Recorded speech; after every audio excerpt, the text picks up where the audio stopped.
Sorry, my hair is a mess. I have not showered yet. I was thinking today that every superhero comic book basically has an inherently negative view of the human race. And the reason I say this is because there's always more villains than heroes. Like, every superhero has a rogue gallery of, at least 20 or 30 different villains, usually more.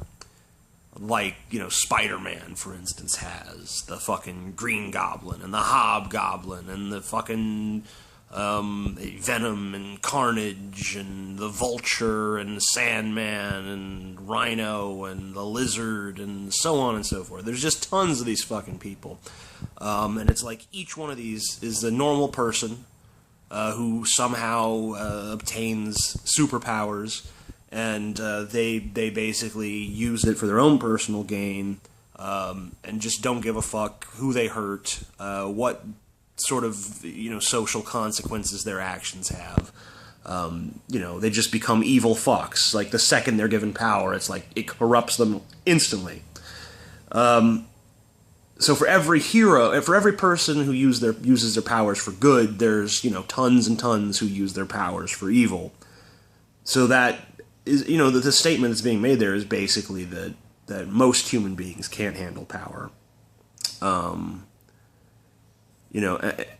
don't know that that's necessarily the intention. I don't think it is. I think it's just because if you have a superhero, he has to have a lot of villains to fight. Because otherwise, it's going to get pretty fucking boring. If everyone who gets superpowers is just a good guy and they all get along and they shake hands and it's like, let's all just work for the better good, then, that's a pretty boring fucking comic book. But in the process, it basically says something about human nature.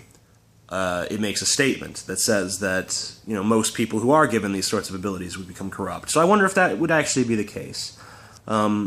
So I guess my question to you guys is, if you were given superpowers, first of all, what superpowers would you want? Not that most people get to choose their superpowers. But I also want to know, what would you use them for? Would you be a good guy? Would you be a bad guy? Would you use your powers for sort of neutral gain? Or, what would it be? What kind of, what kind of powers would you have, and how would your actions with those powers define you morally? Would you be good? Would you be evil? Would you be neutral? Would you be somewhere in between? Yeah, that's pretty much it.